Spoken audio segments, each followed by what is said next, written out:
Hi guys, welcome back to my YouTube channel. आप सभी के साथ जुड़ चुके हैं फिर से एक नए वीडियो के साथ। तो चलिए वीडियो को शुरू करते हैं और जानते हैं कौन सा सॉन्ग आप सभी के लिए लेकर आए हैं, कौन सा सिंगर का है, कौन सा टाइटल है, क्या सॉन्ग है। तो चलिए वीडियो को शुरू करते हैं। गाइस, तो जो आज आप सभी के लिए सॉन्ग लेकर आए हैं वो खेसारी लाल यादव का सॉन्ग है, देशभक्ति सॉन्ग है, बोला कहिया आइबा।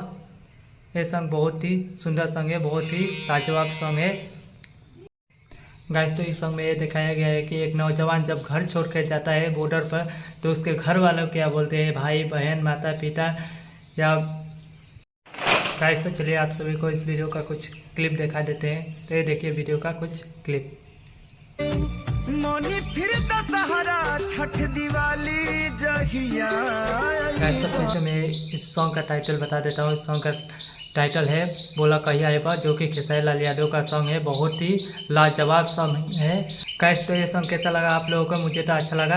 अगर अच्छा लगा तो कमेंट बॉक्स में जय हिंद लिखना ना भूलिएगा। गाइस, तो यही था आज का वीडियो। मिलते हैं फिर से एक नए वीडियो के साथ, नए अंदाज के साथ, नए सॉन्ग के साथ।